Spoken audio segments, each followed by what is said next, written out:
We shouldn't be cornered by history. It's the best way you can actually maximize your relationship. The willingness has been here before, at least on the political front. I'm not talking about Islamabad, I'm talking about Pindi. This is asymmetrical warfare. What are the hidden security costs that Bangladesh will incur? Israel's genocidal campaign in Gaza, it's a bubble inside of a bubble. We share a 1,600-kilometer long border with Afghanistan. At the end of the day, to me, these are all criminal groups. So the situation is absolutely complicated.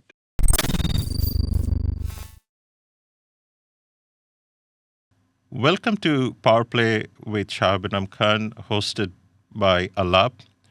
Today we are going to discuss Bangladesh-Pakistan relationship, and particularly from a very transactional point of view, because I always prioritize transactionality, because transactionality gives better clarity when it comes to relationship, particularly given the contemporary international affairs, international architecture of security, or perhaps bilateral, multilateral relationships. What is very interesting in South Asia, that every serious conversation about South Asia's future always ended at an awkward silence. The silence of two countries that share a common colonial history, share colonial inheritance, but with a rapture so profound that for over 5 decades they have largely chosen to look away from each other rather than look at what they might build together. Most importantly, the case of Bangladesh and Pakistan continues to define discourses in South Asian security literature, foreign policy literature, and most importantly, the political architecture. This is a relationship which is very complicated in terms of psychology, in terms of politics, in terms of economics. And of course, 1971 is not history, it is an identity for Bangladesh. For Pakistan, it has too often been an inconvenient chapter too. But something has changed. Over the past interim government, we have seen that the relationship became much more normalized. Dhaka's foreign policy posture is more transactional now, more sovereign, and for the first time in a long while, more open too. Trade conversations are happening between Dhaka and Islamabad. Diplomatic courtesies are being exchanged. And there is, for perhaps for the first time in a generation, a genuine question on the table. Can these two nations build something new from the rubble of the past? And definitely for Bangladesh, this is a very important question because this also links Bangladesh's history to a great extent. My guest today thinks carefully and seriously about exactly these kinds of questions. Zeeshan Salahuddin is a partner at Tabad Lab, one of Pakistan's most respected and rigorous advisory and policy think tanks, based in Islamabad, where he leads the Center for Regional and Global Connectivity.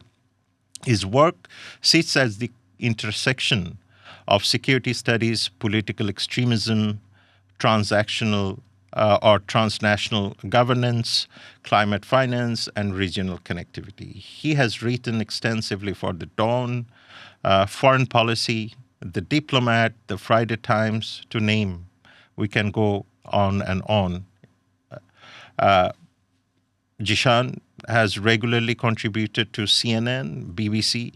He was previously Director of Strategy, Programs and Communications at the Center for Research and Security Studies. And he brings to this conversation a Pakistani perspective that is analytically honest, regionally grounded, and genuinely invested in what a more connected South Asia might look like. Zeeshan, welcome to our show. Assalamu alaikum, Dr. Shab. Thank you so much for having me. And I have to say, that's a very humbling introduction. Well, There Zeeshan, are times when I see that introduction and I think to myself, did I really do have those things? well, I could have gone for 1 hour of intro. You're very kind, but I appreciate I decided to keep it as short as possible. I Now, appreciate it. Jishan, before we start, I mean, the whole conversation of Bangladesh-Pakistan relationship in Dhaka is based on sovereignty discourse and, of course, the historical accountability perspective, right? And when I mention normalization between these two countries, is more transactional to me rather than sentimental, being very honest Mhm. about it. And Bangladesh is not looking for an emotional reconciliation. It is looking for concrete dividends. I mean, trade access, regional connectivity, which is your expertise, and the kind of functional bilateral relationship that serves Bangladeshi interests without requiring Dhaka to paper over history, right? The question Mhm. isn't whether to engage Pakistan, it's on what terms, and whether Islamabad is genuinely ready to meet Dhaka as an equal rather than a prodigal. Now, Mhm. given that theoretical framing, my first question to you is is the question of estrangement.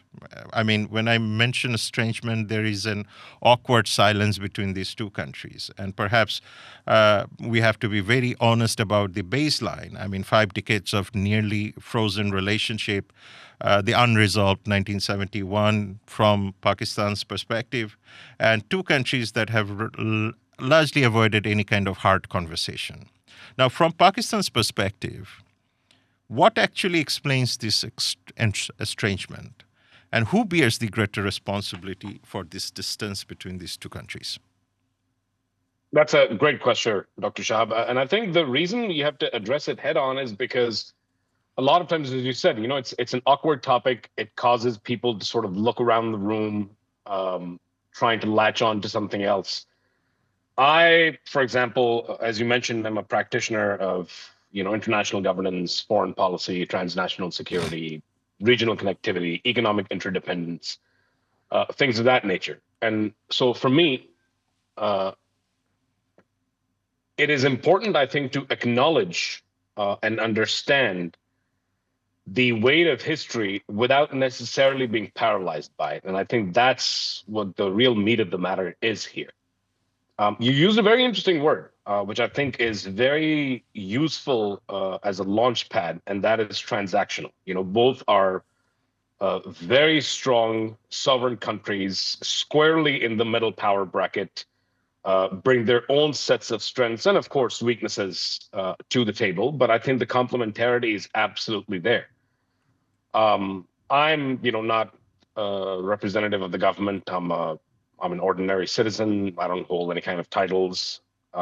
If I were to address this as a citizen of Pakistan, as a student of history, as someone who does not hide behind, the facts being presented in a particular manner, then I would say I think that, and this is again a very personal opinion of mine, that I don't think that Pakistan has done enough to address the damage and the wounds from 1971, while at the same time acknowledging that you have to find a pragmatic way forward, and transactionalism, I think, is that way. I think we live in a multipolar world that is getting increasingly, sort of shoved into these regional, sub-regional, and trans-regional blocks.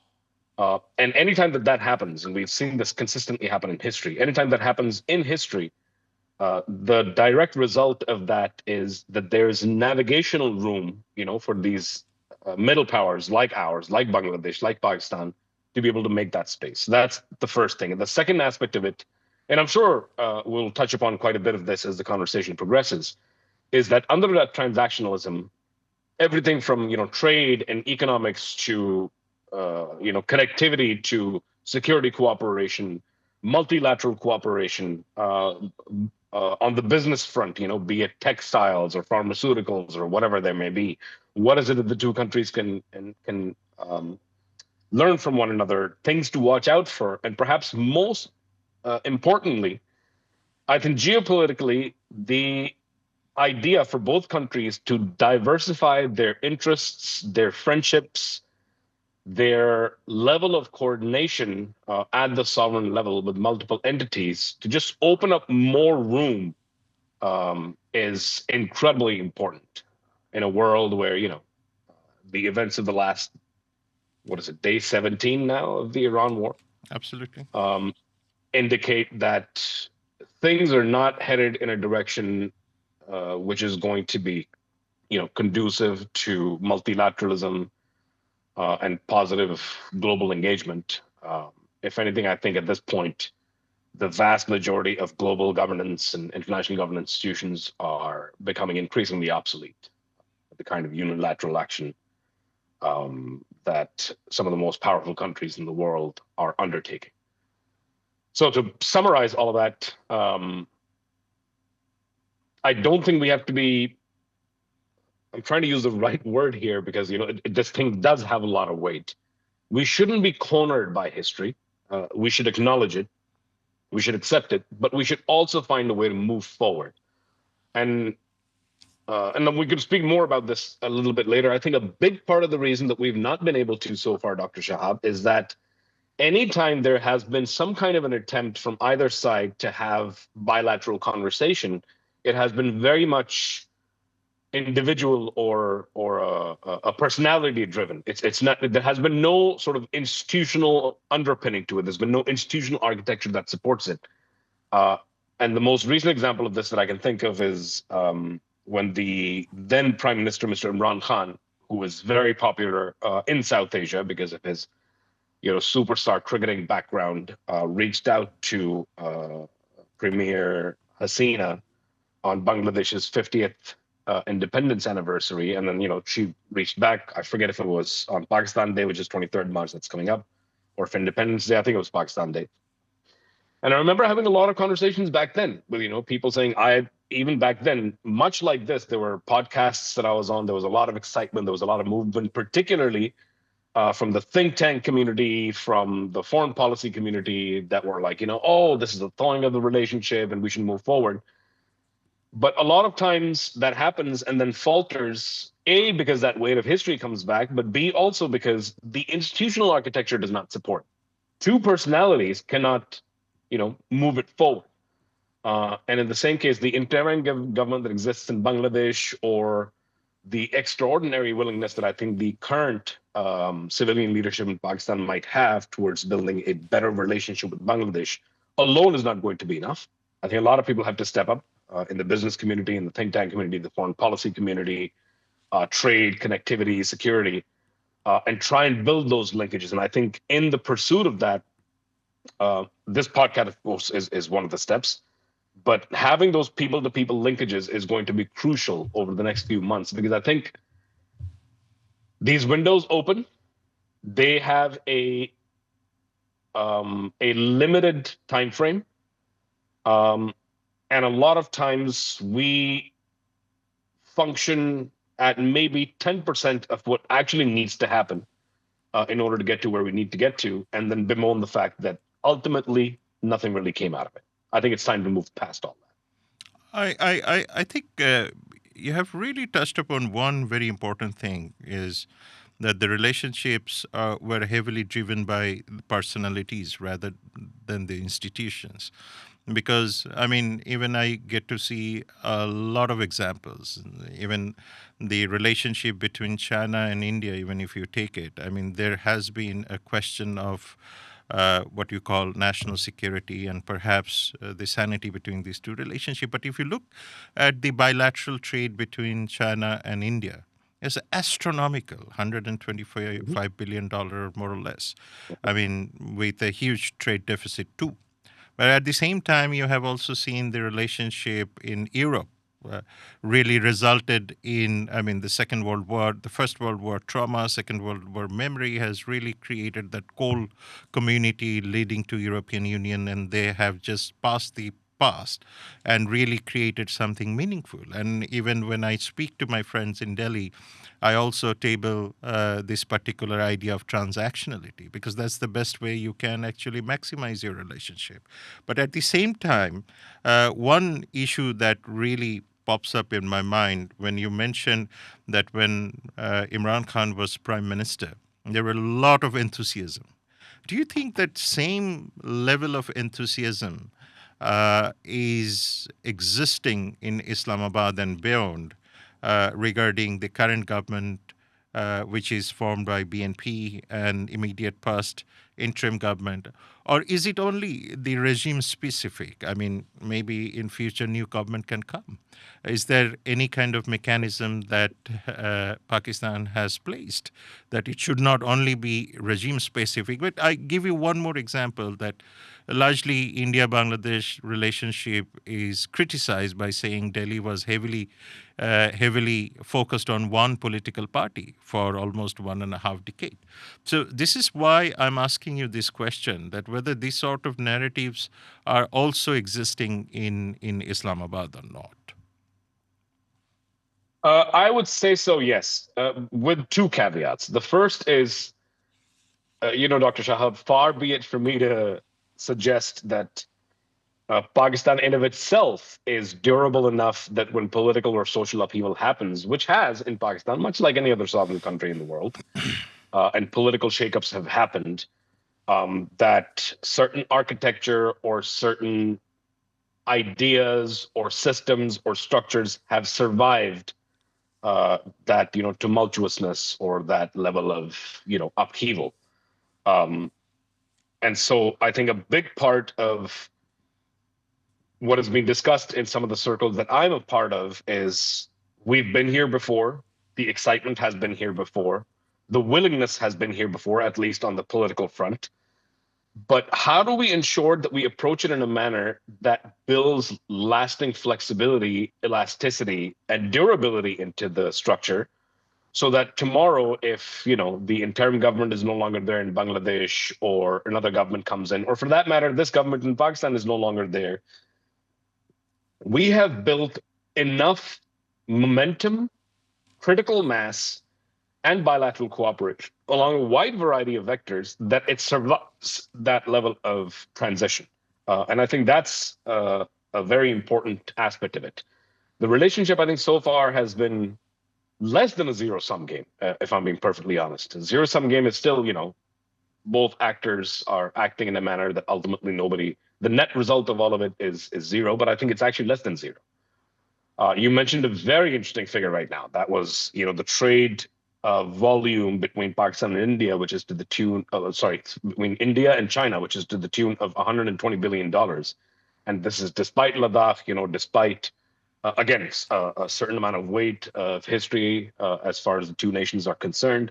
But they have managed to overcome it, recognizing that their people need what they need, and therefore transactionalism has to trump any kind of other, bilateral grievances or sovereign level grievances that might exist. And if I were to look at the trade volume between Pakistan and Bangladesh, if I remember correctly, it's less than $1 billion. I think it's $700 or maybe $800 million a year, and that's deplorable in my opinion. I think just within the next 5 years, with just a couple of right tweaks, a few policy adjustments, as well as that level of institutional backing, that can be quadruple or quintuple to maybe $4 billion if the two countries are smart enough to recognize the potential that exists. And so the broad level answer to your question is, sorry, I said two caveats. The second of these caveats, Dr. Shahab, as you might know, is that Pakistan is neighbors with multiple countries where there's a significant security threat. India, we've had a long-standing arch rivalry with. I won't touch too much upon that because too many things tend to get India-centric. And frankly, at this point, Pakistan is not worried about or talking about India simply because we have too many other things to sort through.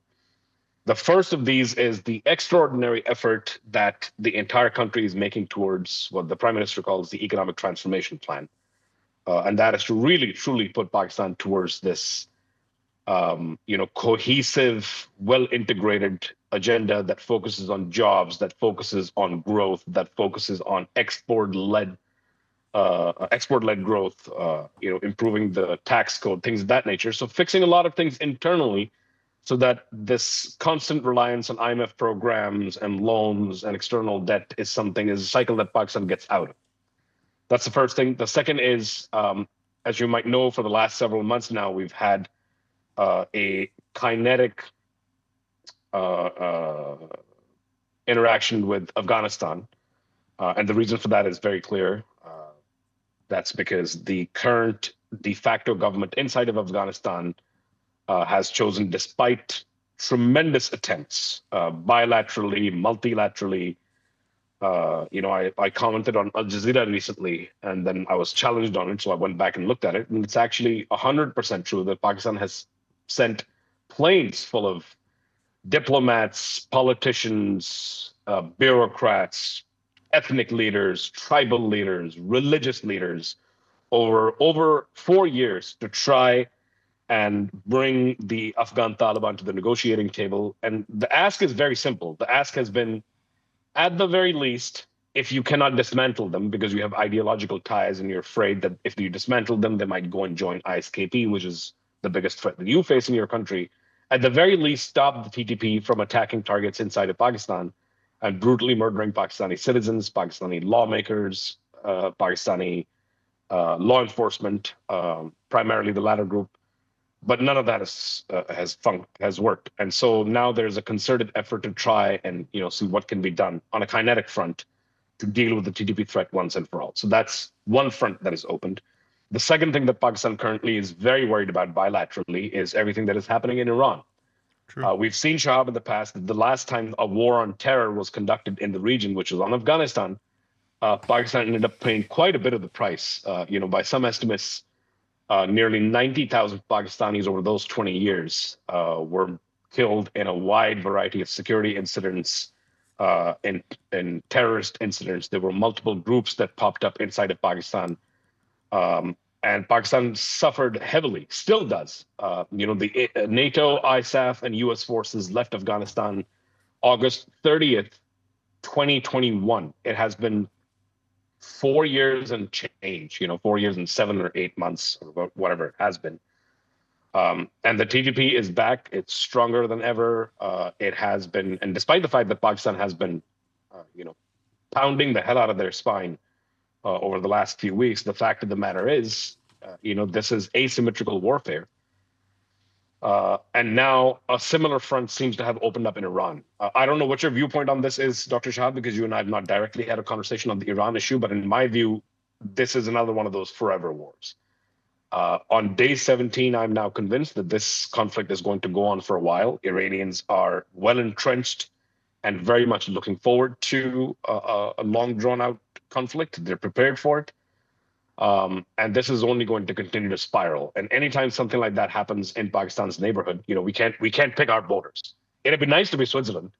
I was speaking to a colleague of mine who is the deputy ambassador of the Danish government in Pakistan, and I said, aside from the whatever war the Danes fought with the Swedes 500 years ago, I wish we had your borders, but we don't. And aside from China, I think aside from China, our friendliest neighbor might actually be the Arabian Sea. And so we're trying really hard to ensure that the spillover does not affect Pakistanis, that the tremendous progress that we have made on the economic front does not falter. And I think that's the point here, Dr. Shahab. The reason that I feel that Pakistan is very much ready to build that long-term, durable, elastic relationship with Bangladesh is because of these reasons, and is because there's a lot of realignment and effort internally to try and focus on the economic side of things. And the only way to do that is to build these regional linkages, to improve bilateral standings, and to work at the sovereign level to build better, lasting, long-term relationships. No, I agree. I mean, you're right. I mean, I remember one of my conversation with one of the advisors of immediate past interim government. That time, there was a total disengagement between Dhaka and Delhi. And then we had this perennial conflict in our backyard in Rakhine, which is a province of Myanmar. And Literally, I also mentioned similar thing that at the moment, if you look at our geography, the best friend that we have are the dolphins swimming in the Bay of Bengal. So I think we should be more candid about dolphins and start really thinking about the Bay of Bengal seriously. Then how Mhm. do we protect not only the national interest but also the biodiversity over there? Now, before I get into the conversation related to political economy or economy, since you have really touched upon one critical issue, TTP, and then you have also talked about the kinetic response that Pakistan is now pursuing in dealing with its neighbor, Afghanistan. This brings to three important elements in every strategic conversation that you would probably hear between Delhi and Dhaka or Washington or Dhaka or Beijing, or perhaps in the academia and the defense establishment, is the issue of Saudi Pakistan Defense Pact.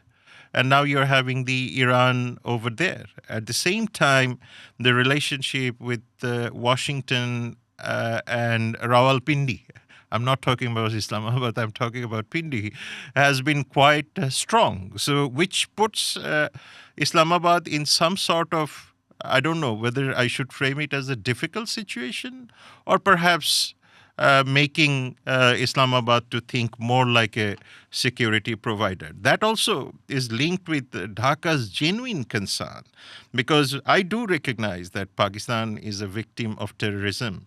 But at the same time, if you look at Dhaka's policy community or perhaps the political community, uh, they're always worried about Pakistan's security dimension. They're very worried about the extremist networks that we are now seeing.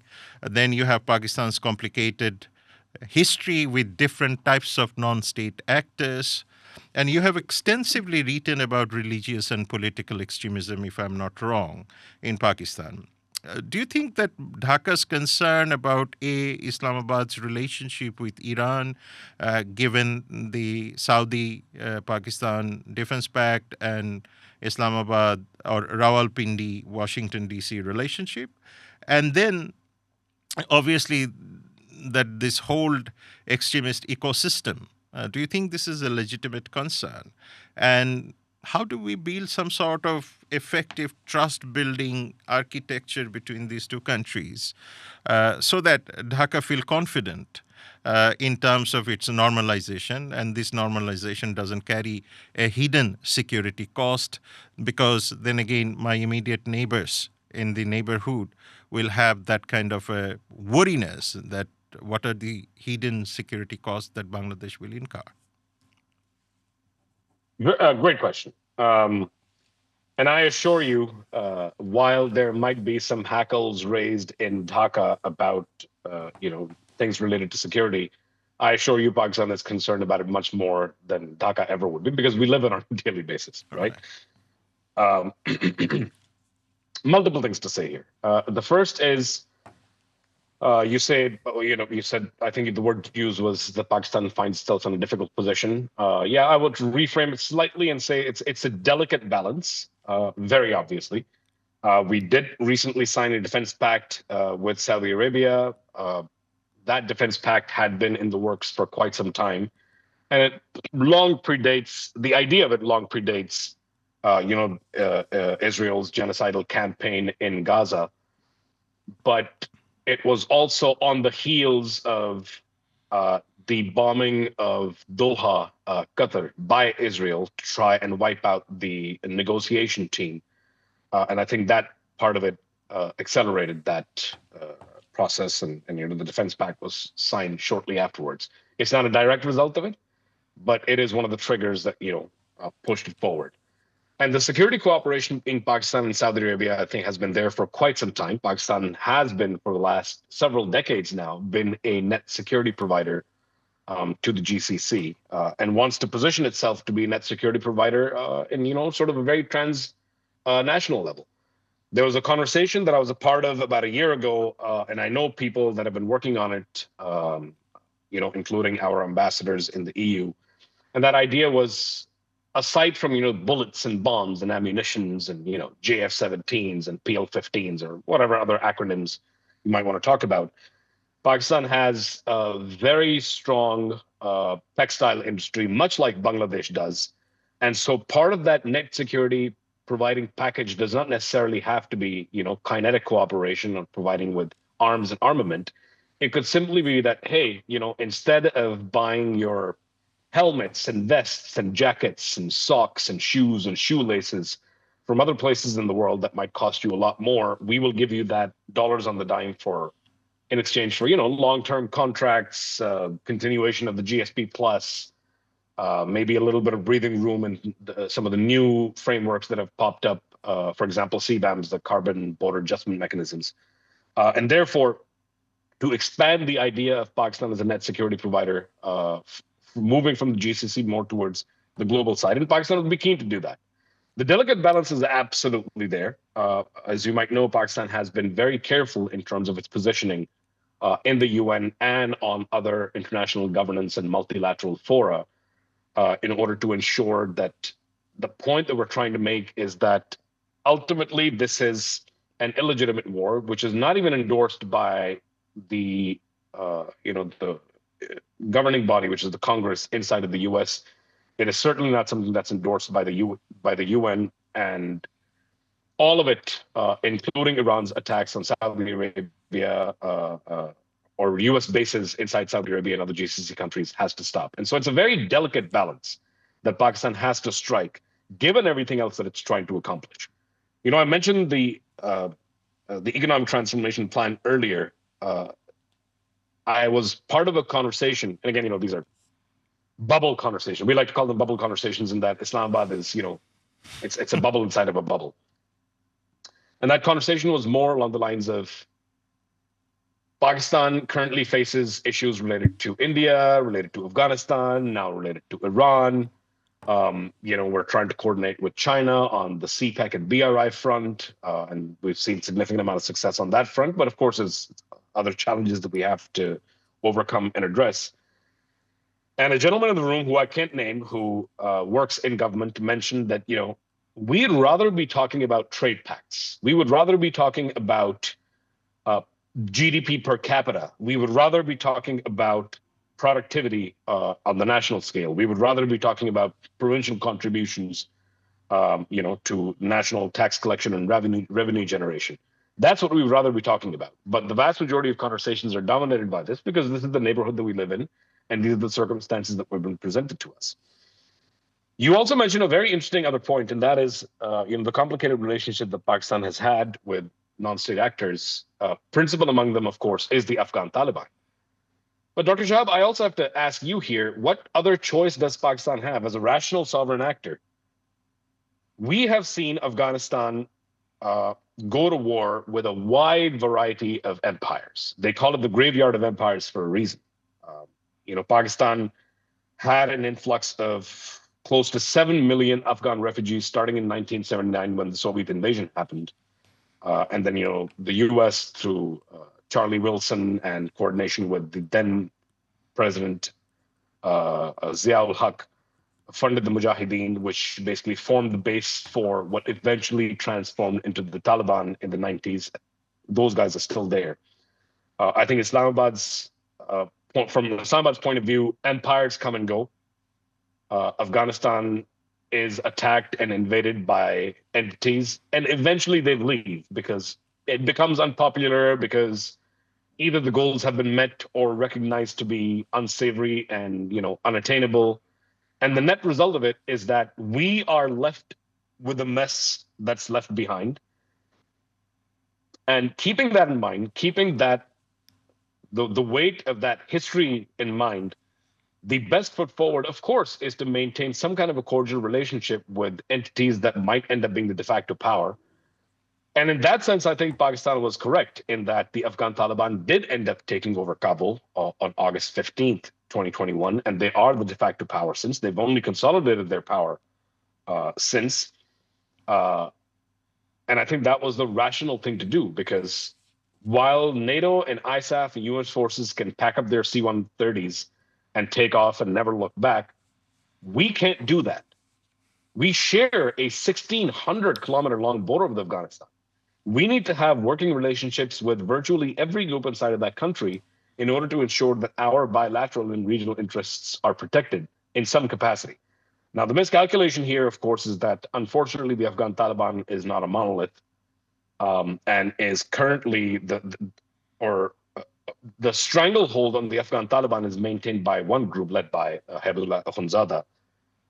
And the individuals within that larger structure that Pakistan is hedged its bets with, very specifically for example, the Haqqanis, no longer really seem to have any kind of reasonable or tangible power, and therefore are not able to influence anything related to activities or things happening inside of Afghanistan, including curtailing the TTP. So, in my view, I think it was a rational call to try and maintain some kind of a cordial relationship with entities that will continue to operate in Afghanistan long after what they would call foreign invaders leave. But of course, as is the case with in a lot of realpolitik and a lot of bilateral and sovereign engagements, sometimes things do backfire, and we're dealing with the fallout of that.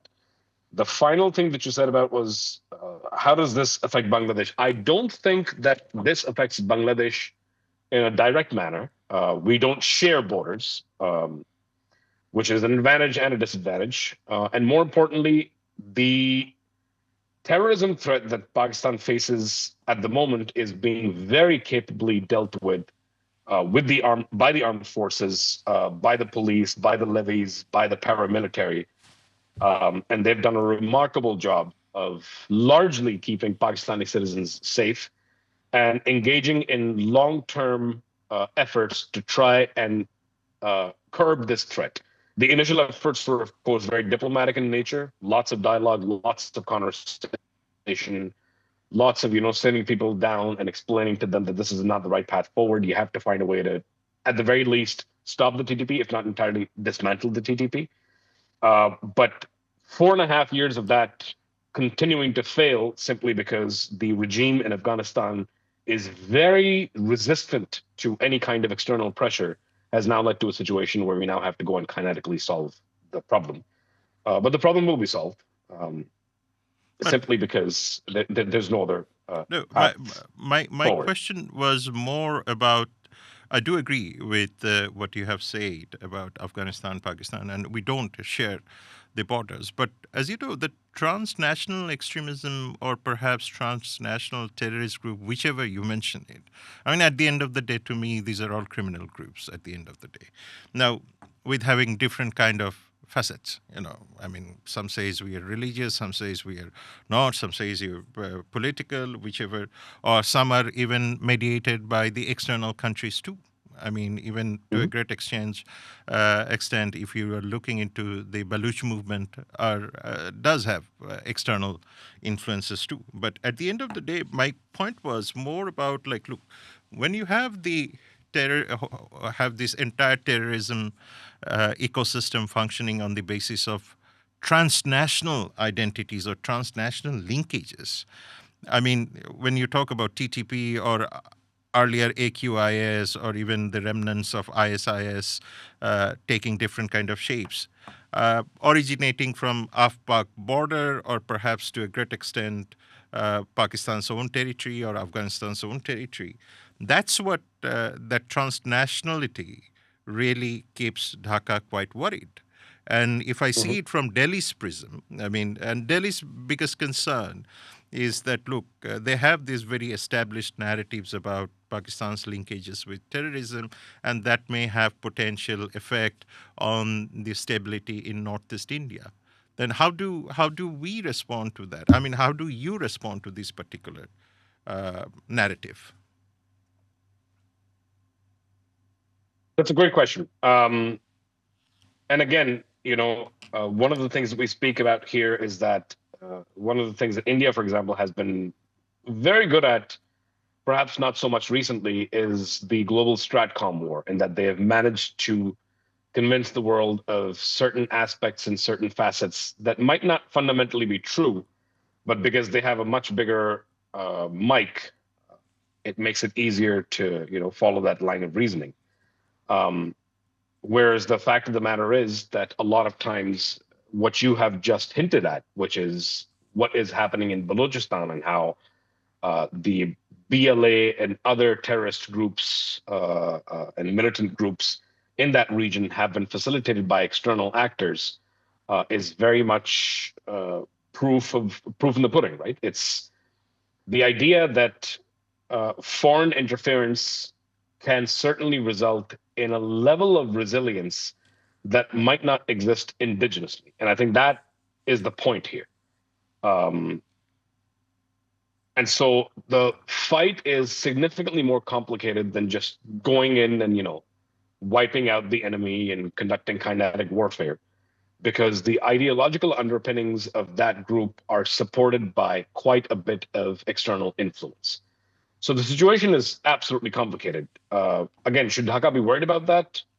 No, because we in Pakistan, the focus again has been very much on fixing long-term economic markers as well as structures and systems that have plagued us. One of them, for example, is the tariff regime that Pakistan has enacted, which over the last several years has resulted in quite a bit of protectionism for local industries and has led to a lack of innovation. So initially, it was a good idea to protect, from any kind of foreign imports, but eventually that has led to a stagnation of local industries and their refusal to innovate. There was a World Bank survey that they conducted, I think sometime last year, maybe, in which stated that of a lot of the firms that were interviewed in Pakistan, the firms that created a new product or service was a very, very low percentage, thereby once again hinting at the lack of innovation that exists. And the reason I'm bringing that particular aspect up in the security conversation is because the bulk of the focus is going to be on fixing the economy. I think there's a very clear sort of differentiation and division of tasks as far as Pakistan's leadership is concerned, and that the military is primarily handling the kinetic threat in terms of counterterrorism and cross-border terrorism, whereas the civilian leadership is very squarely focused on the economy. You mentioned earlier also, the relationship with Rawalpindi, and I think from where I'm standing, and again, I speak as a Pakistani individual, a Pakistani national who wants to see regional integration, who wants to see the baggage of history buried, who might be, a pragmatist and, bluntly speaking, also perhaps a bit of an optimist, uh, that you would find both civilian and military leadership in Pakistan willing to, revisit the table, not be paralyzed by the weight of history, and perhaps more importantly, Pakistan's policy is, and I've noticed this over the last 15 to 20 years, is no longer really, focused on India or India centric. We don't really care.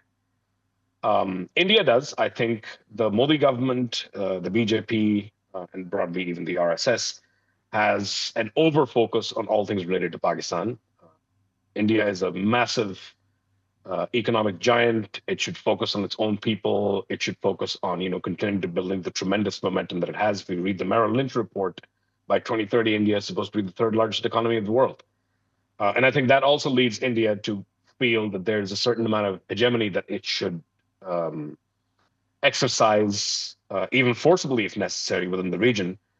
And what I think what they don't recognize is that with countries like Pakistan, like Bangladesh in the mix that have, their own both challenges and strengths to bring to the table, there might never be parity, but there's never going to be hegemony. So to sum it up, I think Bangladesh would find both sets of leadership, in fact, all three sets, civilian, military, and the very strong bureaucratic core that exists inside of Pakistan, be very squarely focused on the economy, and through that, building a much better, lasting, elastic relationship with Bangladesh.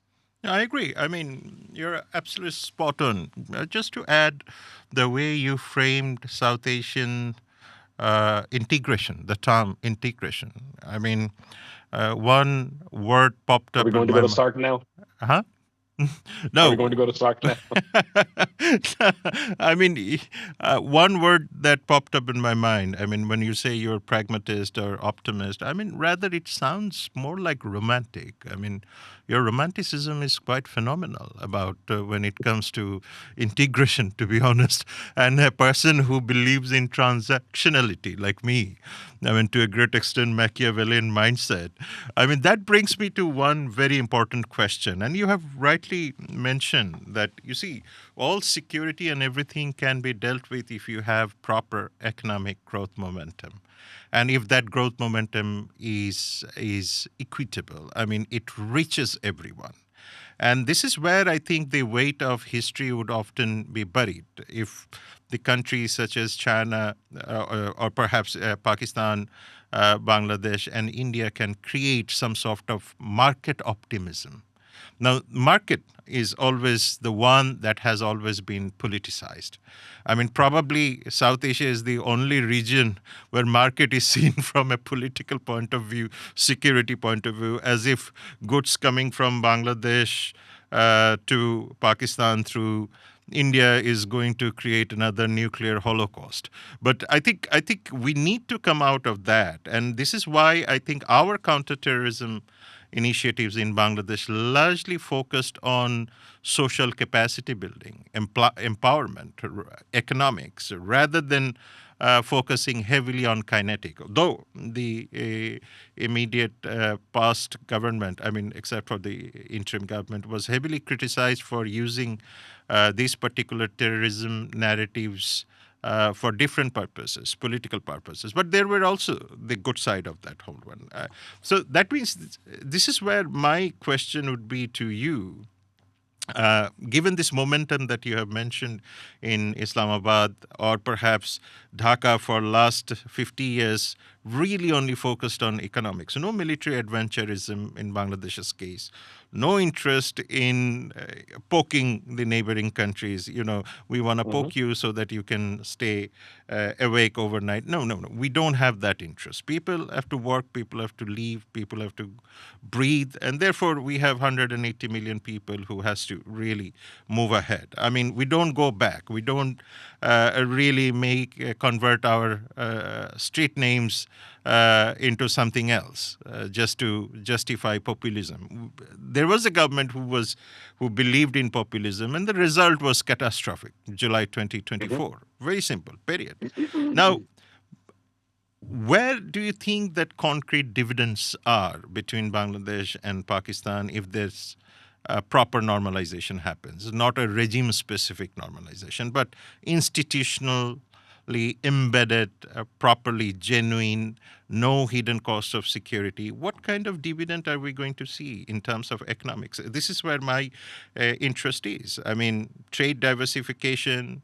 If I see it from a very foreign policy perspective or economic perspective, Pakistan offers trade diversification that we badly need. Muslim majority partner with regional weight, which is also important to a great segment of the society who believes that that is an important factor for them, and perhaps some geopolitical breathing room. I mean, but again, Afghanistan comes in, the relationship between Pakistan and India, particularly what happened in Belgaum, also makes us quite worried that whether that geopolitical breathing room is really right. Now, what does Pakistan get? And is there a risk that Islamabad is more interested in the optics of breaking Bangladesh's India alignment or India relationship than a genuine bilateral substance? Again, a great question, Dr. Shah. This is why I love having conversations with you, because you don't bury the lead, and you certainly don't hold back your punches. It's a great point. And I really appreciate you saying all of this. But I think again, as a Pakistani citizen, I don't claim to speak as a Pakistani state. I'm not the Pakistani state. I'm a Pakistani citizen that is interested in, building that level of regional elasticity. Um, A lot of times, I think people externally, and especially those that are outside of Pakistan, within South Asia, tend to view Pakistan solely through the lens of India. And I get why that is. We've fought multiple wars. We just fought a war last year. Um, the most significant statistic of which is, as you might recall, 7-0. But we won't get into that too much. Um, but the reasoning behind why there is a lot of willingness in Islamabad, I think, to build better relationships goes so far beyond anything to do with India. It's almost kind of comical. And so let's go over, some of those reasons and some of those issues. The first is, I've touched upon this before. There's quite a bit of global fragmentation that has happened. You see right now, 25 years ago, there was a consolidated global allied force that came into Afghanistan. Today, a force is now attacking Iran. But a lot of their partners from Afghanistan and Iraq are no longer there. Spain has openly declared they will not be a part of it. Carney in Canada has openly declared that they will not be part of this long term. And so there's quite a bit of fragmentation, even within the Western world. Not to say nothing of the fragmentation that exists in our part of the world and other places. And so it is a good time for you to have, the kind of multi-directional foreign policy that hedges bets and ensures that you have multiple options available to you and multilateral options available to you as you proceed forward. We've also seen, for example, in the last, I would say maybe a year or so, especially, that Pakistan is very much in this, foreign policy recalibration mode. Where we are willing to work with just about any international entity in order to have, that level of multilateral options. We have seen the prime minister go to China and attend parades where, leaders from Russia and even North Korea are there. We have seen him go to the White House with the field marshal and present President Trump with, that box of minerals that is like a very famous image in Pakistan now. We have seen them go to the GCC. We have seen them go to the Munich Security Conference. And so Pakistan is very keen on expanding its bilateral relationship and multilateral multi-directionism. And Bangladesh, of course, is a very obvious Muslim majority partner with whom, we share quite a bit of baseline understanding, history, and even institutional memory. I remember I was in Sri Lanka with you, in fact, back in August when we were teaching various aspects of that course that Dr. Hassan Abbas had designed to law enforcement officials from multiple countries. And one of the individuals there was from Dhaka. And they mentioned, how they had been to the Kakul Military Academy and they had friends in the Pakistani military, and how they missed being in Islamabad and missed being in Abbottabad. So there's a lot of that level of. A lot of times when we speak about Pakistan and Bangladesh, we talk about historical baggage, but there's a lot of historical ties as well, and I think those are criminally undercapitalized upon. So there's those aspects. The hedging part I've already spoken about. SARC, you've not brought up, and very rightly so. I think SARC at this point, it needs a revival, but for all intents and purposes, it is paralyzed. It is useless is, I think, a very, very strong word, but it no longer serves the purpose for which it was crafted, and therefore building those bilateral routes, I think, is incredibly important. And then you cannot ignore the dragon in the room, right? China is not an obstacle for both countries. I think, if anything, China is a bridge because of its imperative and its internal inertia and momentum to try and expand its economic footprint across the region and establish these, the modern Silk Route in the form of the BRI. I think is a very obvious kind of bridge than is anything else. But your question was more specifically about, where can we go from here in terms of specifically trade and economics? So I'll expand on that a little bit, but also other areas. And there's a lot there to work with. I mentioned textiles earlier. Pakistan is a big producer of cotton and yarn. Bangladesh's garment industry is massive and global. Excuse me, I've hiccups, so those they're gonna keep coming up. So there's natural supply chain integration there. A part of the reason that I very specifically mentioned the $3 to $4 billion bilateral trade figure is because that figure is based in some initial working and some thinking that economic analysts have done, that if we were to integrate our supply chains, what is the potential benefit that both countries could reap, and that's where the non-zero sum game kind of comes in. Another area that I was thinking of earlier was pharma.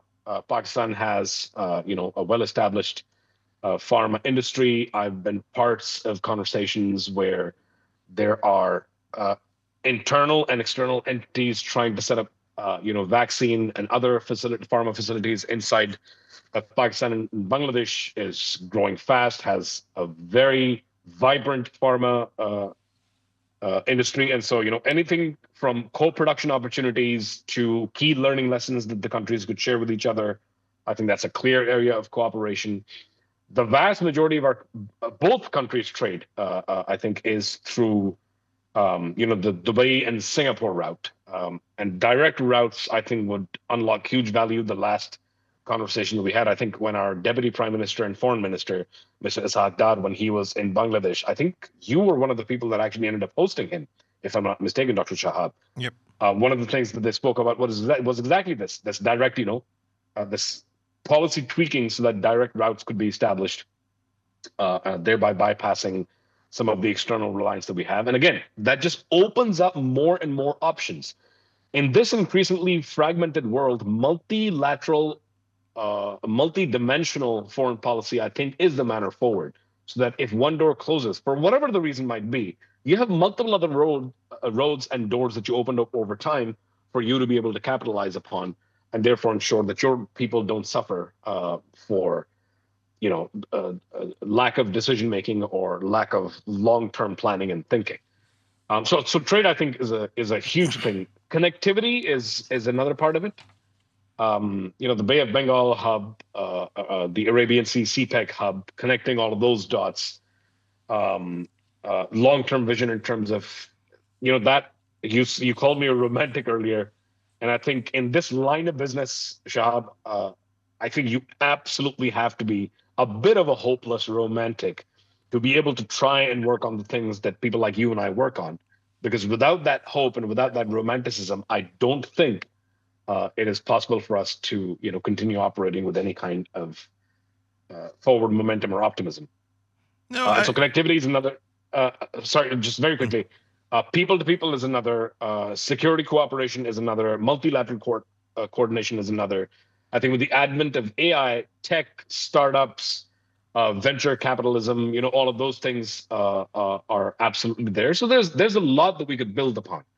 I would, for example, love Dr. Shahab to design a kind of a conversation, perhaps a track 1.5 or track 2 with you, in which we could bring, a lot of these elements together and have multiple panels or discussions that we can then run, learn lessons from, put it together in a document and present to both governments.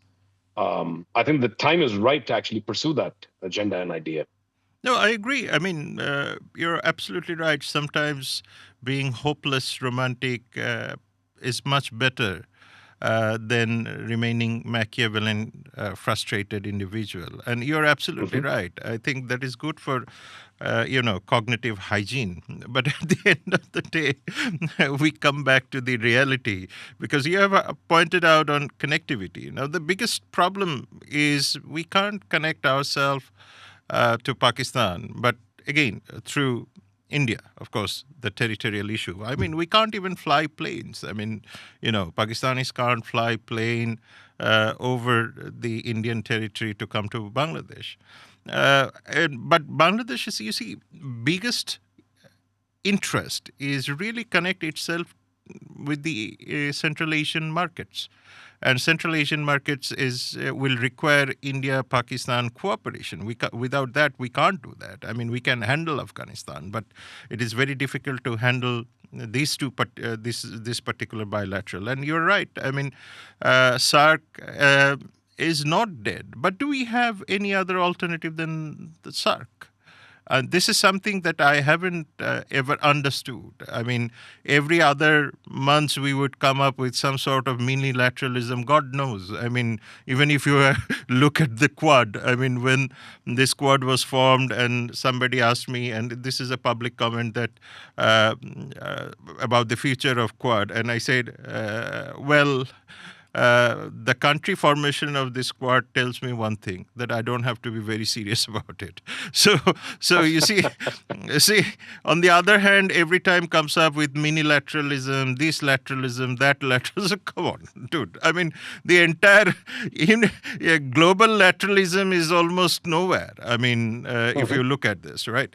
At the same time, the connectivity will always remain a problem for Bangladesh because we are technically India locked and Myanmar locked. The only way we can do it is Bay of Bengal, and Bay of Bengal has to be kept as secured as possible. And this is where we would always like to see cooperative security comes in.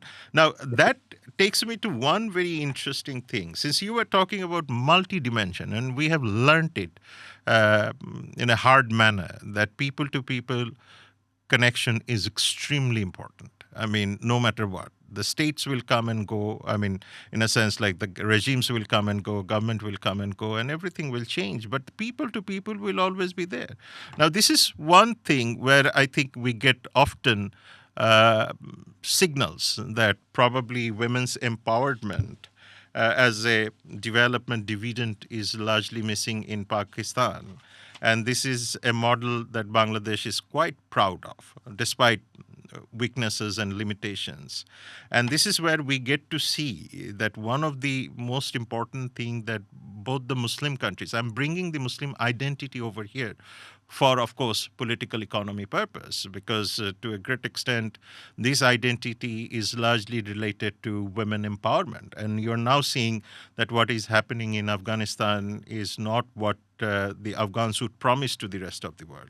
So this is where I also see that even in India and Bangladesh comparison, Bangladesh hasn't done bad at all. And even if you look at the gender gap or the parities and everything, we have done quite well. But at the same time, Bangladesh's economy is largely run by women. I mean, this is something nobody understands. I mean, they talk about, the labor. I mean, if you look at the garment sector, which is the biggest contributor to our economy, is run by women. I mean, not the owners, but the labor is. So this is where I think I wanted to have a conversation with you.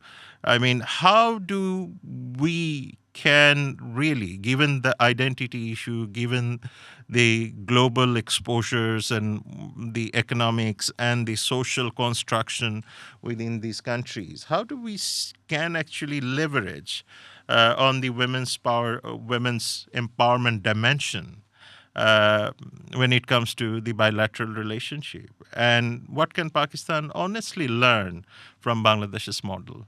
I mean, I should have had asked in a different way, but I thought that I might take a little bit of pride in our empowerment, despite it has its own limitations. No, Dr. Shahab, I think you should absolutely take all the pride in the world in terms of... And our girls are playing better cricket than our men. And I have always said that our female players should be appointed as coach and manager for our male World Cup team. I think, when you talk about finding bilateral connective tissue, the sheer lack of performance of both countries' male cricket teams, I think, is going to be the number one point. We're not doing great in that regard, and we really need to champion the female teams, I think, at this point, over the male teams. Dr. Chab, I think, as I said, you should absolutely take pride in that. There was a conversation, again, this is a while back, where somebody mentioned what is the key difference between Pakistan and Bangladesh. Pakistan gained its independence 78 years ago, Bangladesh just 50 years ago, but in that time Bangladesh has exploded its garment industry. Its forex is above 35 billion. It is not necessarily as reliant on external factors, and my response was very simple. I said, I think one of the things they've done is that they've educated their girls a lot better than Pakistan has. It's an area that Pakistan continues to work on, and I think there's a lot of learning lessons that we can bring in from Bangladesh. The Again, there was a World Bank report called the Country Economic Memorandum that was put out in 2023, and was written by a great economist in Pakistan who we sometimes refer to as an honorary Pakistani. His name is Gonzalo Varela. I'm going to clip this particular section of the conversation and send it to him. And one of the things that him and his team mentioned in that document was that female labor force participation, so FLFP in Pakistan, specifically within the manufacturing industry, is at 4%. Overall, it's at 25%, which is still not great, but it's better than other numbers. But the fact that within manufacturing it was at 4% effectively means that you are declining your economy, one of the greatest levers and tools in order for it to grow, by not doing enough to ensure that it's female-centric and female-focused. So I think there's a tremendous amount of lessons that we can learn from Bangladesh, both Muslim majority countries, both that have had very strong, very popular, and legendary in their own right and in their own ways, despite all of their drawbacks and problems, female prime ministers. I think there's a lot to work off of there. The people-to-people thing, I think, Shahab, we had 24 common years of life pre-1971. It's been, I think, artificially suppressed since.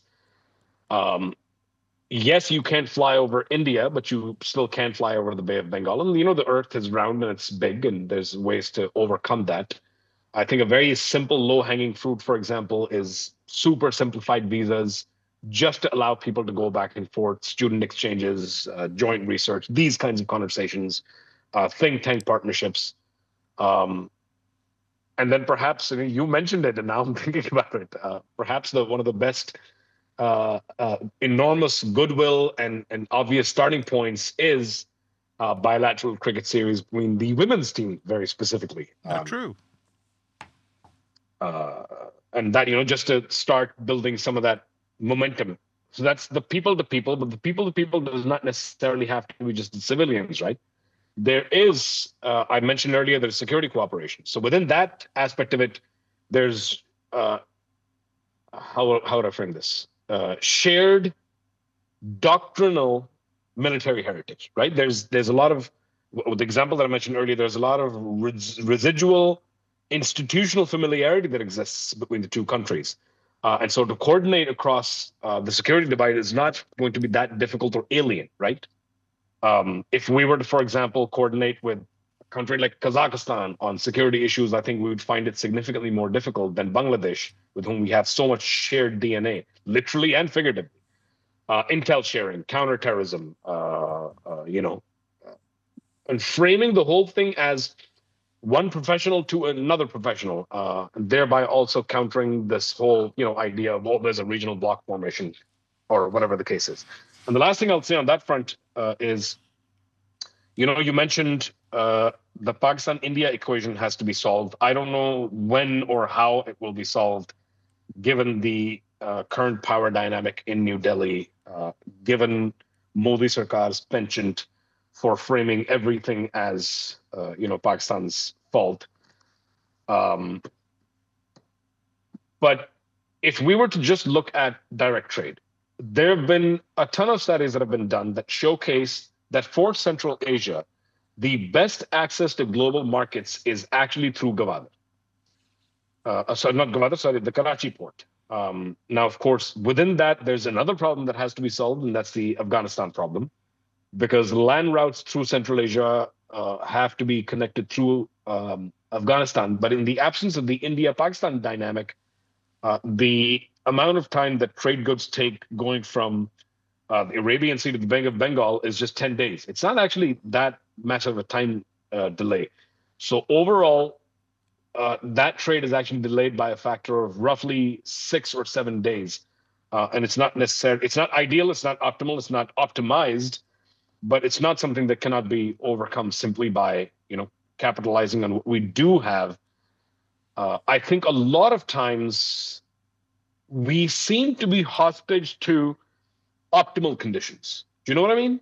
Mm-hmm. Like this condition has to be absolutely optimal for this to work. Pakistan and India have to work out their problems, and the land routes have to open in order for this to work. It does not need to open for it to work. We can still make it work. It might not be the optimal route, but if we, and this applies to I think any facet in life, if we continue waiting for the absolute perfect conditions, we're never going to get there. True.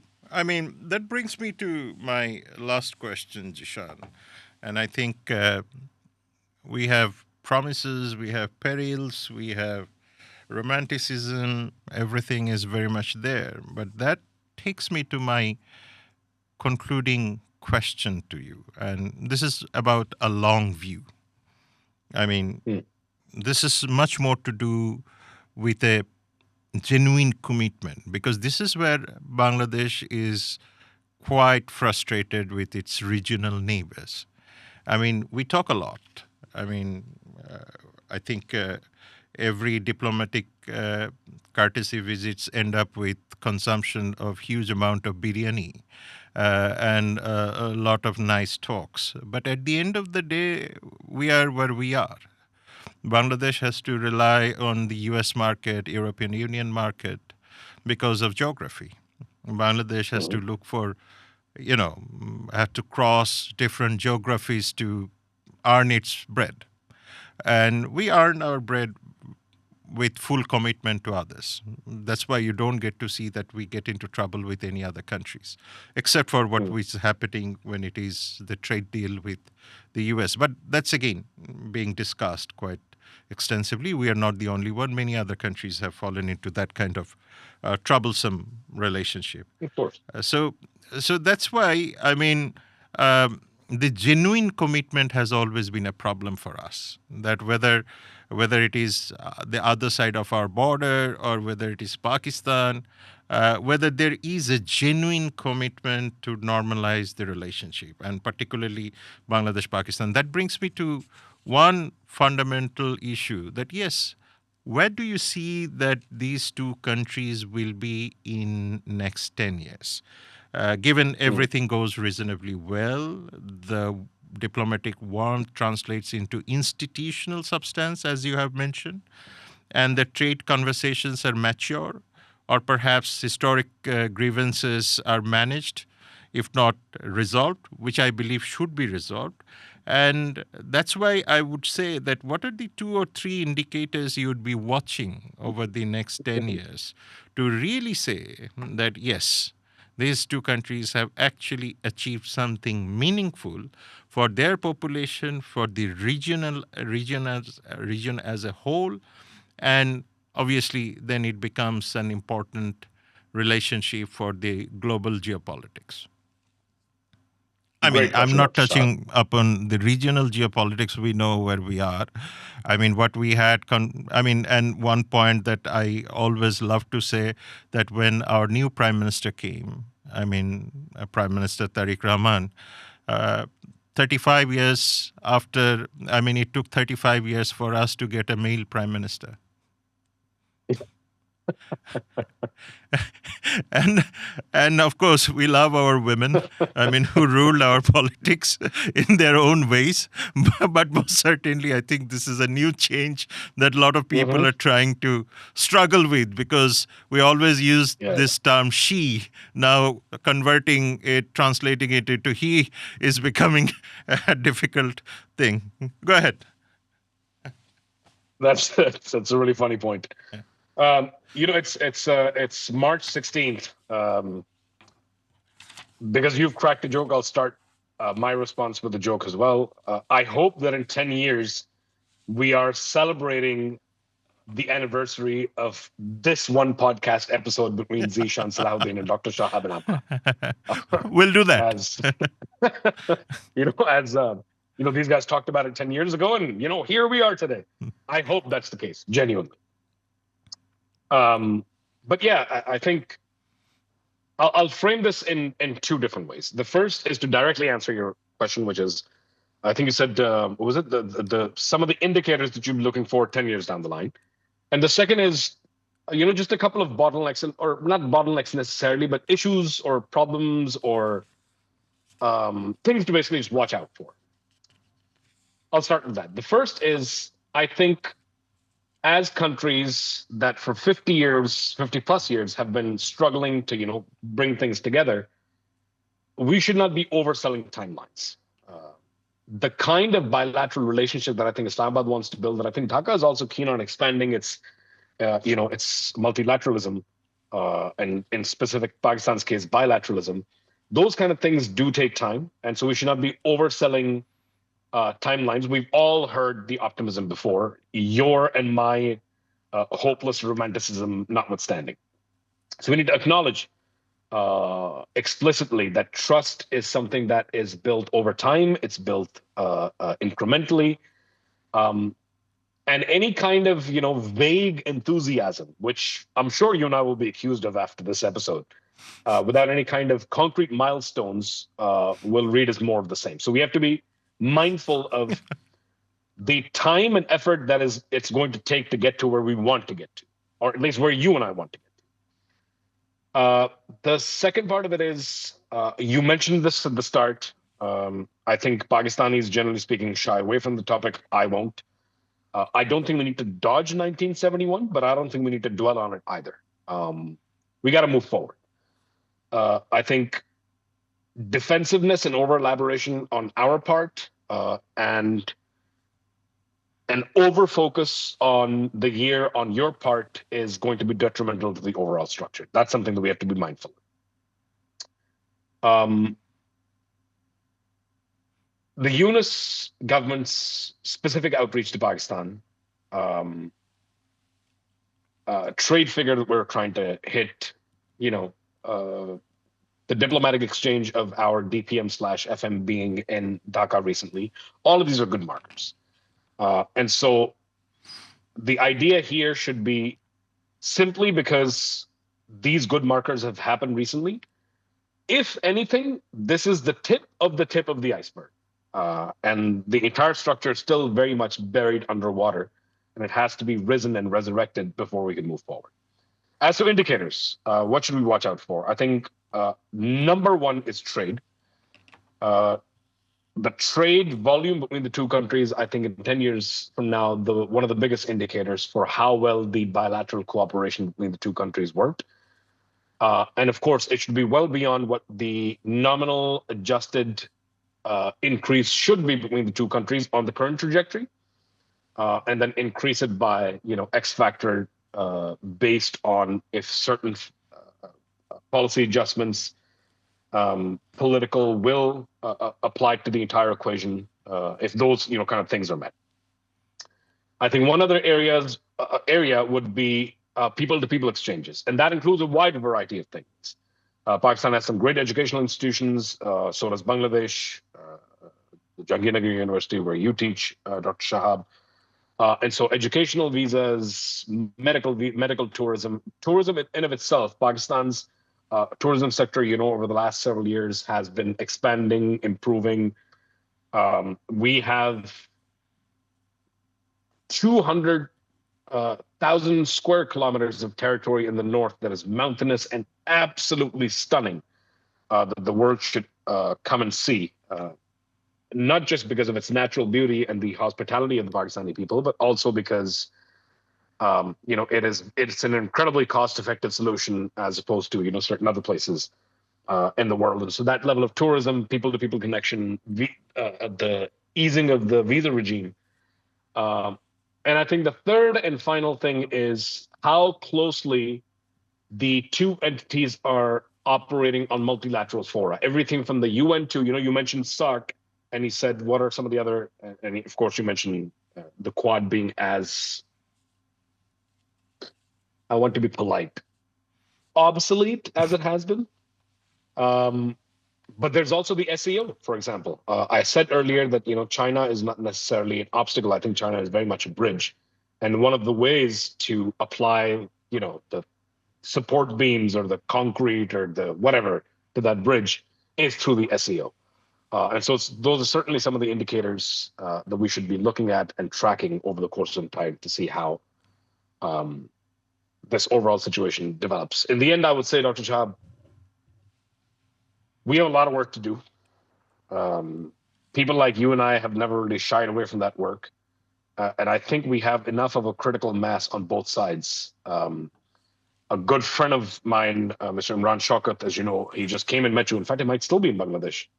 A big part of the reason he's visiting is to build some of these linkages to try and figure out who are some of the people that are part of this critical mass that we can bring together that can then build the snowball effect, to continue to push the agenda forward.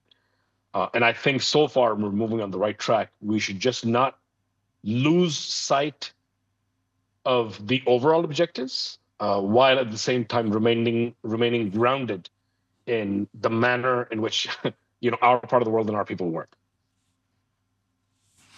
Thank you, Zeeshan. And I think I want to borrow your optimism and I want to be romantic. I was just thinking that I have two books on Faiz Ahmed Faiz and Allama Iqbal, which I haven't read yet, but I got the copies.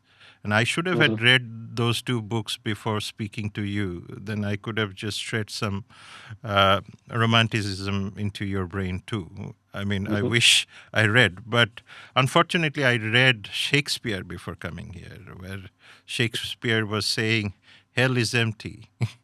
And all the devils are here, right? And this is what I get to see.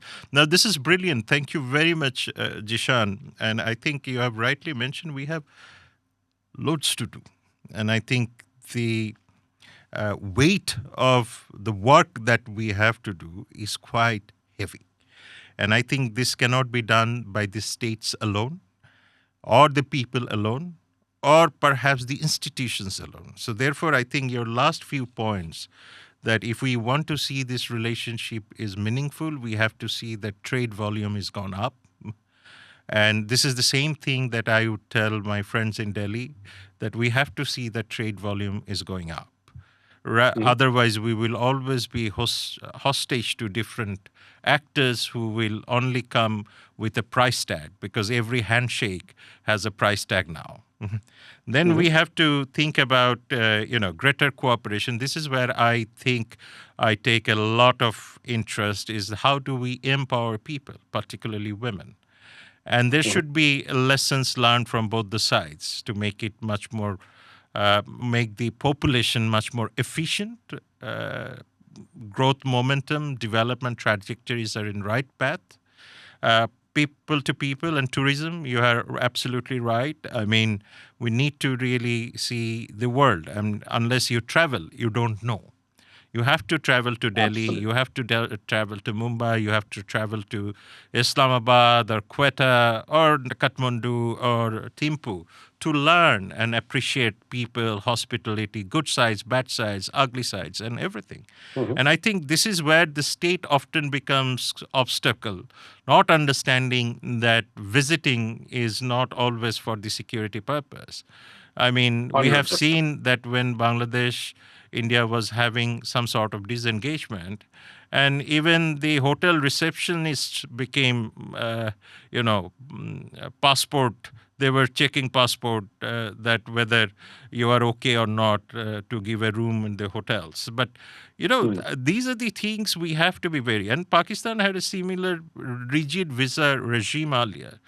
During the interim government, that visa regime has become really simplified. And I think, well, that didn't add or contributed to Pakistan's counterterrorism initiative. Rather, those people who have visited, I mean, those who wants to do something nasty will not require your visas.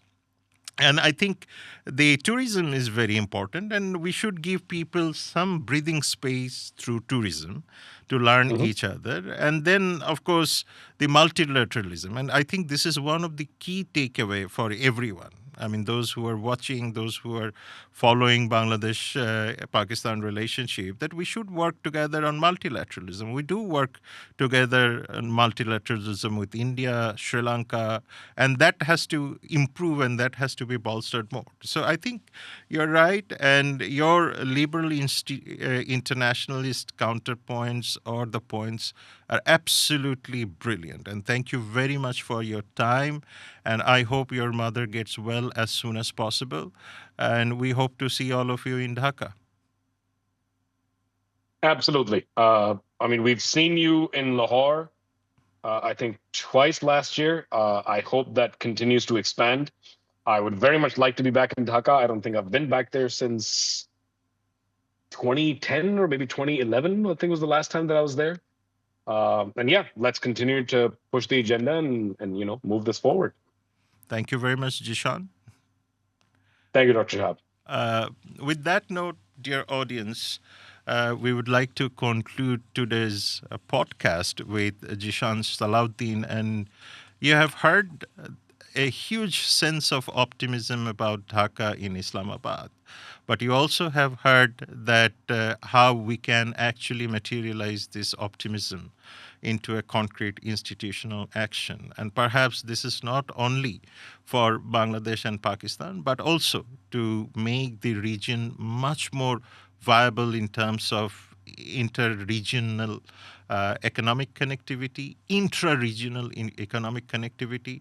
And unfortunately, we are the least integrated region. And I think trade, investment, market, tourism are the key areas. And of course, empowerment are the key areas through we can actually bridge the gaps that is creating these regional disintegration in a greater term. With that note, thank you very much, and I hope to see you in next episode.